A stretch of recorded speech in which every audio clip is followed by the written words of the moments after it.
Hello दोस्तों, आप लोगों का आकाश स्टडी पॉइंट में स्वागत है।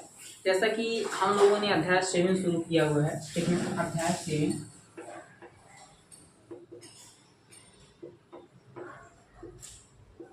जिसका नाम है क्रमचय और संचय।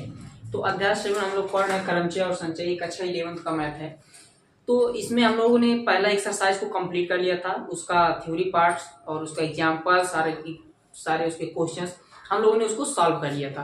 अब हम लोग आते हैं कि उसके 7.2 एक्सरसाइज जो है उसके बारे में थोड़ा सा पहले हम लोग पढ़ लेते हैं, फिर उसके बाद में उसके उदाहरण करेंगे और फिर एक्सरसाइज पे आएंगे। तो 7.2 जो है वो आप लोगों का डिपेंड है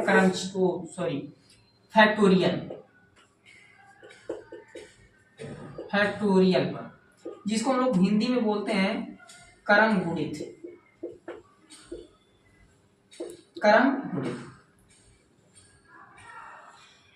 इसमें ज्यादा कुछ खास नहीं है, बस कुछ चीजों को याद रखना है कि इसको किस तरह से सॉल्व करते हैं।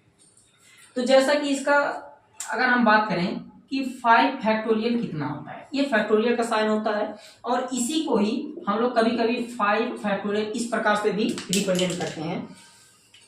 तो ये 5 फैक्टोरियल इस तरह से भी लिख सकते हैं और इस तरह से भी लिख सकते हैं, ठीक है। ये दोनों चीजें सेम ही होती हैं, ठीक। तो फिलहाल बुक में जो हम लोग को पढ़ना है उसमें इस तरह का डोनेट किया है, ठीक ना, डिनोट किया है, इस वजह से हम लोग इस तरह से देखेंगे, ठीक। लेकिन अगर कहीं पर भी 5 फैक्टोरियल इस तरह से मिलेगा तो भी कंफ्यूज नहीं होना है, ठीक। ये चीजें दोनों सेम ही है, ठीक। क्योंकि जैसे ही आप लोग बीएससी में जाएंगे तो वहां पे ये डिनोट इस तरह से डिनोट किया हुआ रहता है फैक्टोरियल का, और ये भी दोनों चीजें मिलती हैं देखने को।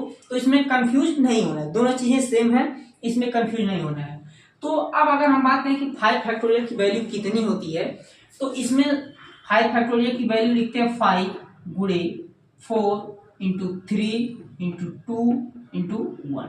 यानी कि जो भी नंबर का फैक्टोरियल हमको निकालना रहता है उस नंबर से लेकर के एक तक हम सारे के सारे नंबर को वहां पे रिप्रेजेंट करके उनको मल्टीप्लाई करते हैं, तो ये जो वैल्यू आती है वो हमारा 5 फैक्टोरियल के बराबर होती है, ठीक। तो अब अगर इसका वैल्यू देखें ये कितना आएगा, तो कितना आएगा, थोड़ा गुणा करिएगा। 5 चौको 20, 20 तिया 60, 60 गुना 120, 120 गुणे 1 इक्वल टू 120। तो ये आप लोगों का 120 आएगा 5 फैक्टोरियल की वैल्यू। अगर हम बात करें यहाँ पे 4 फैक्टोरियल की, तो 4 फैक्टोरियल बराबर 4 से स्टार्ट करेंगे, कहां तक, 1 तक जाएंगे। तो 4 गुणे 3 गुणे 2 गुणे 1 बराबर 4 तिया 12, 12 दूना 24। तो 4 फैक्टोरियल की जो वैल्यू आएगी वो हमारा 24 आएगा, ठीक। अब अगर हम बात करें इसी तरह से 3 फैक्टोरियल की वैल्यू कितनी होगी, तो 3 2 1 इक्वल टू 3 दूनी 6, तो इसकी वैल्यू हो जाएगी 6। अब हम बात करें कि अगर 2 फैक्टोरियल की वैल्यू कितनी होगी, तो 2 गुणे 1 बराबर 2। और फिर इसी तरह से 1 फैक्टोरियल की वैल्यू कितनी होगी, तो 1 गुणे 1 बराबर कितना हो जाएगा, 1 हो जाएगा, ठीक। अब अगर हम बात करें कि 0 फैक्टोरियल की वैल्यू कितनी होगी, ठीक। 0 फैक्टोरियल की वैल्यू कितनी होगी, तो इसकी वैल्यू जो होती है वो 1 होती है। इस रिजल्ट को थोड़ा सा याद रखिएगा आप लोग, ठीक। अब इसका रीजन है, कई सारे रीजन माने जाते हैं, लेकिन जो मेनली इसका रीजन ये है कि अभी हम लोग जैसे क्रमचय और संचय को पढ़ेंगे तो उसमें फार्मूला आता है, ये फार्मूले वहां पे गलत हो जाएंगे अगर हम इस 0 फैक्टोरियल की वैल्यू 1 नहीं मानेंगे। तो ये दोनों जो फार्मूले अभी आगे आएंगे ये दोनों गलत सिद्ध हो जाते हैं। इस वजह से इन फार्मूलों के कारण ही इस 0 फैक्टोरियल की वैल्यू को हम लोगों ने 1 माना है, ठीक। लेकिन अगर हम बात करें थोड़ा सा इसको कॉमन सेंस से देखें तो इसको इस तरह से भी जनरलाइज किया जाता है कि इसकी वैल्यू 1 क्यों लिया जाता है।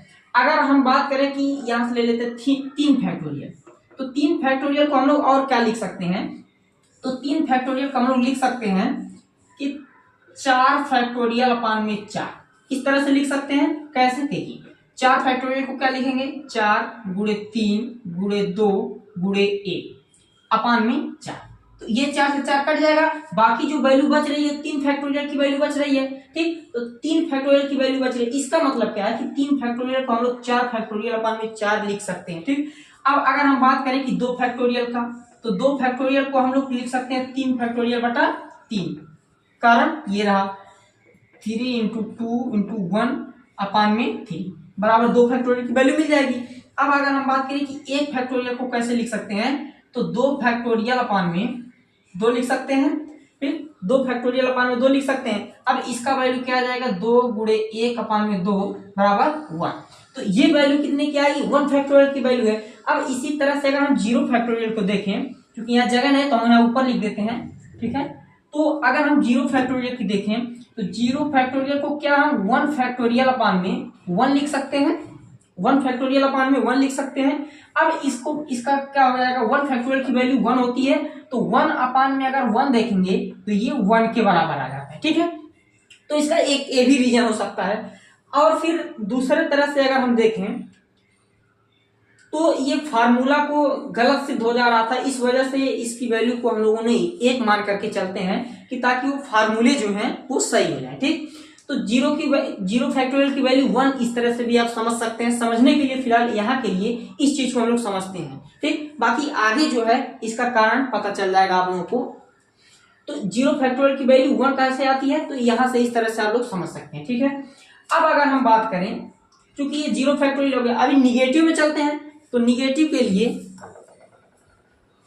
यहां से इसको इरेज कर दे रहे हैं। अब देखिए, अब अगर हम बात करें -1 फैक्टोरियल की वैल्यू कितनी होगी, तो ये जो वैल्यू होती है ये होती है अपरिभाषित।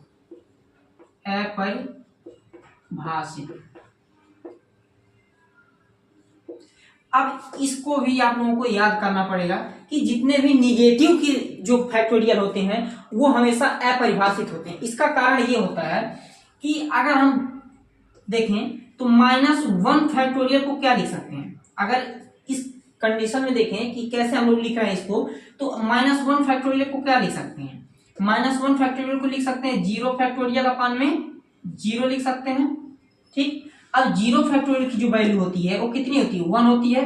1 अपान में 0 इक्वल टू अपरिभाषित हो जाता है, ठीक है। तो अपरिभाषित क्यों हो रहा है, क्योंकि 1 अपान में 0 आ जा रहा है जो कि अपरिभाषित है। तो इसलिए जितने भी निगेटिव की वैल्यू आती हैं वो सारे के सारे अपरिभाषित हो जाती हैं, ठीक है। तो इसका एक रीजन ये होता है।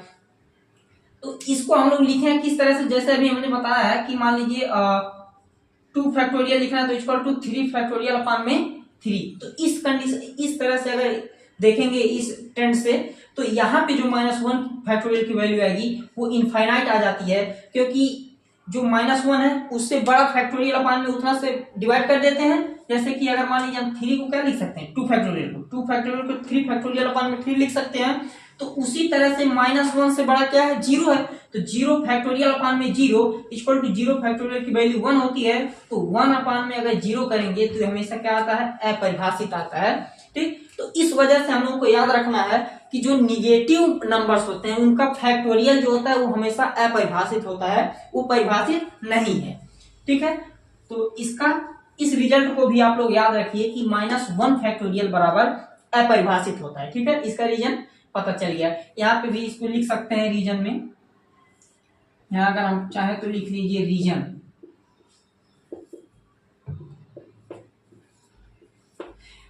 -1 factorial equal to 0 factorial upon में 0 इक्वल टू 1 अपान में 0 इक्वल टू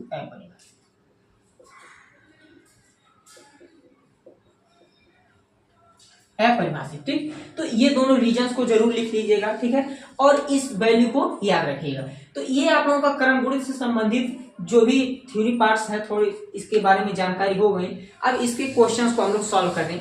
उदाहरण नंबर इसका जो भी 5वां से स्टार्ट है उसको हम लोग सॉल्व करते हैं। तो ये सारी वैल्यू हम लोगों ने देख लिया। थोड़ा इसका एक फार्मूला है उसको नोट कर लीजिए आप लोग कि n फैक्टोरियल अगर लिखा हुआ है तो इसकी वैल्यू कितनी आएगी। तो ये होता है n इंटू में n-1 factorial, sorry n-1 into n-2। ये जाता है कहाँ तक, 1 तक जाता है। क्योंकि हम लोगों ने अभी देखा जो टेंस चल रहा था उसमें, तो उसमें क्या होता है, जिस नंबर का फैक्टोरियल निकालना है इंटू वो, और वहां से लेकर के 1 तक हम सारे के सारे नंबर्स को मल्टीप्लाई कर देते थे, वो उस फैक्टोरियल की वैल्यू होती थी, ठीक है। तो यहाँ पे भी अगर n नंबर है, n कुछ भी हो सकता है, 5 4 3 4 1 2 3 से इनफाइनाइट तक ले सकते हैं। तो उतना इंटू में n फिर उसके बाद में n-1 n-2 dot dot dot कहाँ तक जाएगा 1 तक जाएगा, ठीक है। ये मल्टीप्लाई हो जाएगा तो ये सारी की सारी वैल्यू कितनी हो जाएंगी n फैक्टोरियल की। ये मोस्ट इंपॉर्टेंट फार्मूला है, इसको आप लोग याद रखिएगा, ठीक है। क्योंकि हमारे पास किताब है नहीं फिलहाल, तो हम लोग मोबाइल से थोड़ा काम चला लेते हैं। तो इसमें उदाहरण नंबर 5 क्या कह रहा है, उदाहरण नंबर 5 को हम लोग देखते हैं। उदाहरण नंबर 5, उदाहरण नंबर 5 में कुछ नंबर्स दिया हुआ है जिनका हम लोगों को फैक्टोरियल की वैल्यू पता करना है कि कितना है, ठीक। तो जैसे इसमें से कह रहा है निम्नलिखित का मान ज्ञात कीजिए, तो इसमें पहला दिया हुआ है 5 फैक्टोरियल, ठीक। 5 फैक्टोरियल पहला दिया हुआ है। तो अब इसको सॉल्व करने के लिए हम लोग क्या करेंगे, सेम वही प्रोसेस चलेगा, इसी फार्मूले पे ये आधारित है, ठीक। ये फार्मूला इसमें पुट कर दीजिए, n फैक्टोरियल n की जगह 5 है तो इसमें तुरंत लगाएंगे, ये फार्मूला लगा लेंगे, लिख सकते हैं कि n factorial equal to n-1 और फिर n-2 डॉट डॉट डॉट 1। तो यहाँ पे लिखेंगे 5 फैक्टोरियल इक्वल टू 5 इंटू में 4 इंटू में 3 इंटू में 2 इंटू 1 इक्वल टू कितना आ जाएगा 5 चौको 20, 20 नहीं 60, 60 गुना 120, ठीक। 120 ही आप लोग का आंसर हो जाएगा, ठीक है। अब इसी में दूसरा नंबर दिया हुआ है, दूसरा कितना दिया हुआ है, तो दूसरा इसमें दिया 7 फैक्टोरियल, कितना दिया हुआ है 7 फैक्टोरियल की वैल्यू कितना होगा 7 into 6 into 5 into 4 into 3 into 2 into 1। तो इक्वल टू सारी को मल्टीप्लाई कर देंगे तो कितना आ जाएगा 7 छक 42 इंटू में 5 चौको 20 इंटू में 3 गुना 6। तो अब ये कितना आ जाएगा 42 इंटू में 20 छका 120 इक्वल टू 50-40, ये आपका आंसर आ जाएगा, ठीक है। अब हम लोग का तीसरा क्वेश्चन क्या कर रहा है,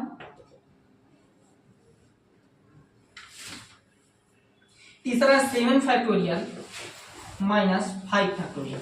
अब यहाँ थोड़ा सा ध्यान दीजिएगा इस वाले क्वेश्चन में, ये 7 फैक्टोरियल माइनस का 5 फैक्टोरियल है, तो इसका कुछ लोग क्या करते हैं कि 7 फैक्टोरियल माइनस का 5 फैक्टोरियल बराबर 2 फैक्टोरियल कर देंगे। तो ये इस तरह से नहीं लगेगा क्योंकि ये सिंपल नंबर नहीं है कि जैसे कि 7 माइनस 5 इक्वल टू 2 कर देते हैं, तो ये उस तरह का सिंपल नंबर नहीं है, यहाँ पे फैक्टोरियल लगा हुआ है। तो इसको सॉल्व करने के लिए पहले 7 फैक्टोरियल की वैल्यू निकालेंगे, फिर माइनस करेंगे 5 फैक्टोरियल की वैल्यू, ठीक ना। इस चीज को ध्यान रखिएगा, ये सिंपल नंबर की तरह एडिशन और मल्टीप्लीकेशन या डिवाइडेशन इसका कुछ भी सिंपल तरीके से नहीं होता है। पहले उसका वैल्यू निकालेंगे, फिर उसके बाद में उस वैल्यू में से इसको घटा देंगे।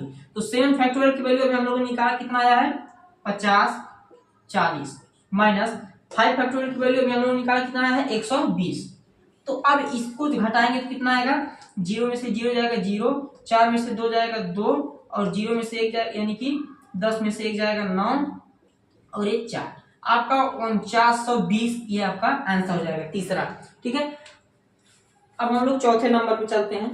तो क्वेश्चन नंबर 6 का पहला पार्ट सॉल्व करेंगे। इसमें कह रहा है कि 7 फैक्टोरियल अपान में 5 फैक्टोरियल, तो 7 फैक्टोरियल अपान में 5 फैक्टोरियल, ठीक। अब इसको सॉल्व करने के लिए सेम प्रोसेस वही है, 7 फैक्टोरियल का कितना लिख देंगे 7 इंटू 6 इंटू 5 फैक्टोरियल। थोड़ा सा अब यहाँ पे ध्यान देंगे, क्वेश्चन को जल्दी करने के लिए क्या करेंगे कि 7 फैक्टोरियल अगर ऊपर वाला पार्ट बड़ा है, ठीक है, या नीचे वाला, तो ऊपर वाले को 7 फैक्टोरियल को हम क्या लिख सकते हैं 7 इंटू 6 इंटू 5 फैक्टोरियल लिख दें, और नीचे 5 फैक्टोरियल है ही, इसको इससे हम लोग काट सकते हैं, ठीक। अब यहाँ पे 7 से कितना हो जाएगा 42, ये आप लोगों का आंसर हो जाएगा इसके लिए, ठीक है।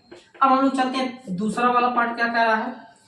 तो दूसरा वाला कह रहा है 12 फैक्टोरियल अपान में 10 फैक्टोरियल और 2 फैक्टोरियल। तो अब इसको देखिए कैसे करेंगे। तो इसको 12 फैक्टोरियल को हम लोग क्या लिख सकते हैं 12 गुणे 11 इंटू में 10 फैक्टोरियल लिख सकते हैं, क्योंकि नीचे हमारा 10 फैक्टोरियल दिख रहा है। तो 10 फैक्टोरियल से 10 फैक्टोरियल कट जाएगा और 2 फैक्टोरियल की वैल्यू 2 होती है, तो 10 फैक्टोरियल से 10 कट जाएगा, यानी कि 12 गुणे 11 बटा में 2 जाएगा। तो इसको 2 छक्का 12 11 छक्का 66, ये आप लोगों का आंसर हो जाएगा, ठीक। अब हम लोग चलते हैं नेक्स्ट पर। तो क्वेश्चन नंबर 7 क्या कह रहा है, उदाहरण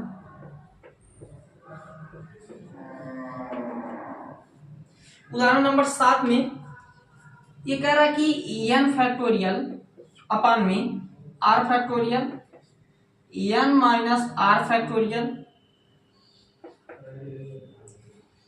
इसका वैल्यू ये पूछ रहा है जब n इक्वल टू 5 दिया हुआ है और r इक्वल टू 2 दिया हुआ है। ठीक, तो n इक्वल टू 5 और r इक्वल टू 2 दिया हुआ है, तब इसका फैक्टोरियल, इसका वैल्यू पूछ रहा है। तो इसको करने के लिए पहले हम n के जहां जहां n दिख रहा है वहां 5 रख देंगे और जहां जहां r दिख रहा है वहां पे हम लोग 2 रख देंगे। ठीक, तो अब रखते हैं इसकी वैल्यू को, तो यहाँ कितना जाएगा 5 फैक्टोरियल अपान में r फैक्टोरियल का मतलब 2 फैक्टोरियल।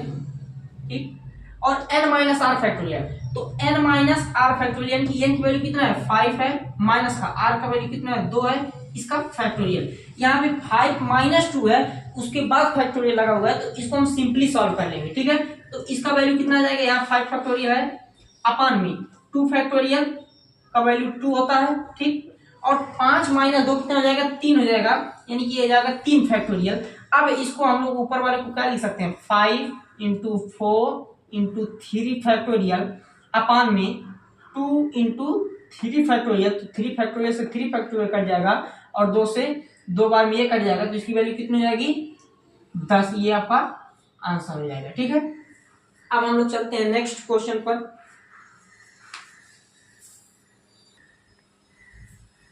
तो ये क्वेश्चन नंबर 8 क्या कह रहा है कि 1 अपान में 8 फैक्टोरियल प्लस में 1 अपान में 9 factorial equal to x upon में 10 फैक्टोरियल। तो हमसे इस x की वैल्यू पूछा है कि इस x की वैल्यू कितनी होगी। ठीक है, तो अब यहाँ पे इसको सॉल्व करते हैं, सॉल्व करिए। तो यहाँ पे अगर देखा जाए 1 अपान में 8 फैक्टोरियल कॉमन ले सकते हैं यहाँ से, तो 1 अपान में 8 फैक्टोरियल कॉमन ले लेंगे तो अंदर कितना बचेगा 1 प्लस में 1 अपान में 1 फैक्टोरियल बचेगा। सॉरी, यहां पे अगर हम देखें तो ये, एक मिनट देखिए फिर से, 1 अपान में 8 फैक्टोरियल है, तो इसमें से 1 अपान में 8 फैक्टोरियल को कॉमन लेंगे तो अंदर कितना बचेगा, यहाँ 1 बचेगा प्लस में 1 अपान में 9 फैक्टोरियल को हम लोग क्या लिख सकते हैं 1 अपान में 9 इंटू 8 फैक्टोरियल लिख सकते हैं। तो 1 अपान में 8 फैक्टोरियल कॉमन आ जाएगा, तो यहाँ कितना बचेगा 1 अपान में 9 बचेगा। ठीक, तो इस एक प्रोसेस को और लिख देते हैं, नहीं तो कंफ्यूज हो जाएंगे। तो 1 अपान में 8 फैक्टोरियल प्लस में 1 अपान में 9 into 8 factorial equal to x upon में 10 फैक्टोरियल। ठीक, अब यहाँ से 1 अपान में 8 फैक्टोरियल को कॉमन ले लिया अगर, तो अंदर कितना बचेगा 1 प्लस में 1 अपान में 9 इक्वल टू x अपान में 10 फैक्टोरियल। अब यहाँ से 1 अपान में 8 फैक्टोरियल को ऊपर भेज देते हैं, तो यहाँ कितना बचेगा 9 प्लस में 1 अपान में 9 इक्वल टू 8 फैक्टोरियल ऊपर चला जाएगा, तो 8 फैक्टोरियल इंटू में x अपान में 10 इंटू 9 इंटू 8 फैक्टोरियल को लिख सकते हैं। तो इस फैक्टोरियल से ये फैक्टोरियल कैंसिल हो जाएगा, ये कितना हो जाएगा 10 अपान में 9 इक्वल टू x अपान में 10 इंटू 9। ठीक, अब यहां से देखिए इस x को यहां रहने देते हैं, इसको ऊपर भेज देते हैं, तो इसकी वैल्यू कितनी आ जाएगी 10 इंटू में 10 इंटू में 9 अपान में 9 इक्वल टू x। 9 से 9 कैसे हो जाएगा 10 100 इक्वल टू x। ये आप लोगों का आंसर हो जाएगा। इस क्वेश्चन को करने का ये तरीका है। अब हम लोग चलते हैं नेक्स्ट क्वेश्चन पे।